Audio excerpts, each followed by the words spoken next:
Super കൺമണിയുടെ പുതിയൊരു വിശേഷത്തിലേക്ക് എല്ലാവർക്കും സ്വാഗതം. എന്തായാലും കൺമണിക്കാണെങ്കിൽ ഒരുപാട് കുറ്റബോധവും സങ്കടമൊക്കെ ഉണ്ടാവുന്നുണ്ട് കേട്ടോ. ഒന്നാമത് താൻ കാരണമാണ് കൃഷി സാറ് ഇത്രമാത്രം സങ്കടം അനുഭവിക്കുന്നത്. മാത്രമല്ല മാനസയുടെ കാര്യത്തിൽ മാനസയെ വിവാഹം കഴിക്കാനായിട്ട് ഒട്ടും താല്പര്യമില്ല എന്ന് തന്നെ കൃഷി സാറ് പറഞ്ഞിട്ടും നിർബന്ധിച്ച് താനാണോ എൻഗേജ്മെൻറ്റ് നടത്തിയത്. പിന്നീട് അലികയെ ചതിച്ച് BR ഗ്രൂപ്പിന് വേണ്ടിയിട്ട് ഡിസൈൻ ചെയ്തു കൊടുത്തു. ആ ഡൽഹി പ്രോജക്റ്റ് അതുകൊണ്ട് തന്നെ BR ഗ്രൂപ്പ് നേടി. അതിലാണ് കൃഷി സാർ കൂടുതൽ തളർന്നത്. അതൊക്കെ ഓർക്കുമ്പോൾ കൺമണിക്ക് സങ്കടം സഹിക്കാനായിട്ട് പറ്റുന്നില്ല കേട്ടോ. കൺമണി നേരെ അമ്പലത്തിലേക്ക് പോവുകയാണ്. എന്നിട്ട് പറയുന്നുണ്ട്, എനിക്ക് ചുറ്റും ശത്രുക്കളാണ്, ഞാൻ എൻ്റെ സങ്കടം വന്ന് പറയുന്നത് ഇവിടെയാണ്. അപ്പോൾ എന്നെ രക്ഷിക്കാൻ ഭഗവാൻ ഉണ്ടാകും. പിന്നെ എപ്പോഴും എൻ്റെ കൂടെ നിന്ന് സഹായിക്കുന്നത് എൻ്റെ ഏട്ടനാണ്.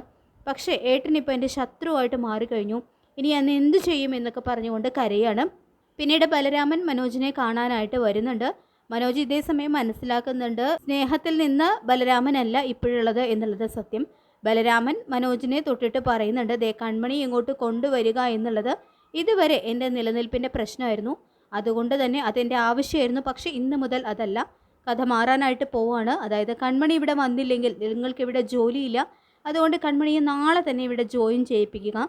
അല്ലെങ്കിൽ പിന്നെ മനോജ് തനിക്ക് ഇവിടുത്തെ ജോലി എന്നേക്കുമായിട്ടൊക്കെ നഷ്ടമാകുമെന്ന് ബലരാമൻ പറയുന്നത് കേട്ട് മനോജിന് ആകെ ദേഷ്യവും സങ്കടമൊക്കെ വരുന്നുണ്ട് കേട്ടോ. അജ്ഞാത പെൺകുട്ടി കൺമണി ഇടയ്ക്കിടെ വിളിക്കുന്നുണ്ട്, കൺമണി നീ ഇപ്പോൾ ബലരാമൻ്റെ കയ്യിലെ കളിപ്പാവയാണ്. അയാൾ കീ ചെയ്യുന്നതിനനുസരിച്ച് നിങ്ങളൊക്കെ ഓരോന്ന് ചെയ്യുന്നു, അത്രമാത്രം. തൻ്റെ ഏട്ടനും അതുപോലെ തന്നെയാണ്. ഇത് കേട്ടിട്ട് കൺമണിക്ക് ആകെ സങ്കടമാവുന്നുണ്ട് കേട്ടോ. ഇനി ഈ ചതി അനുവദിക്കാൻ പാടില്ല എന്ന് തന്നെ കൺമണി ഉറപ്പിക്കുന്നുണ്ട്. അതുമാത്രമല്ല, ഇവൾക്ക് ഇപ്പോഴാണ് കൃഷ്ണയോട് കൂടുതൽ സ്നേഹമൊക്കെ തോന്നുന്നത്. അതുകൊണ്ട് തന്നെ കൺമണി മനോജിനോട് ഏറ്റുമുട്ടാൻ തന്നെ തീരുമാനിക്കുകയും ചെയ്യുന്നുണ്ട്. പിന്നീട് വീട്ടിലേക്ക് വരുന്ന കൺമണി പറയുന്നുണ്ട്, ഏട്ടാ നിങ്ങൾ എന്നെ ചതിച്ചു.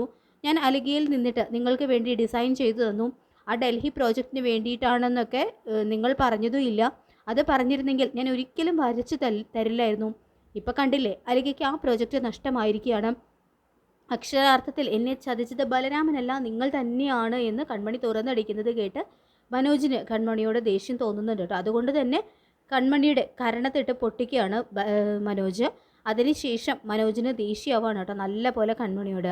കൺമണിയെ കഴുത്തിന് കുത്തിപ്പിടിച്ച് അവളെ വീട്ടിൽ നിന്ന് തന്നെ പുറത്താക്കുന്നൊക്കെ ദൃശ്യവും കാണിക്കുന്നുണ്ട്. അതിനർത്ഥം മനോജ് കൺമണിയെ പൂർണ്ണമായിട്ടും വെറുത്ത് കഴിഞ്ഞു എന്ന് തന്നെയാണ്. കൺമണി എന്തായാലും BR ഡിസൈനിലേക്ക് പോകില്ല. കൺമണിക്ക് അറിയാം താനില്ല എങ്കിൽ കൃഷി സാർ തകർന്നു പോകും എന്നുള്ള കാര്യം. അതുകൊണ്ട് ഇനിയുള്ള അംഗം ഏട്ടനും അനിയത്തിയും തമ്മിലായിരിക്കും എന്നുള്ള കാര്യം ഉറപ്പാണ്. പിന്നെ ആ അജ്ഞാത പെൺകുട്ടി ആരാണെന്നും കണ്ടു തന്നെ അറിയണം. ഈ വീട്ടിൽ നിന്ന് ഇനി ഇറങ്ങിയാൽ കൺമണി എങ്ങോട്ട് പോകും? കൃഷി കൊണ്ടുപോകുമോ? എന്തായാലും താല് കിട്ടിയ പെണ്ണിനെ കൃഷി വെറുക്കുകയോ മറക്കുകയോ ഒന്നും ചെയ്യുന്നില്ല. എന്തായാലും സൂപ്പർ കൺമണിയുടെ വളരെ ത്രില്ലിംഗ് ആയിട്ടുള്ള എപ്പിസോഡുകൾ തന്നെയാണ് ഇനി നമ്മളെല്ലാവരെയും കാത്തിരിക്കുന്നത്. ആ ഒരു വിശേഷങ്ങളൊക്കെ ആയിട്ട് നമുക്ക് വീണ്ടും കാണാം. താങ്ക്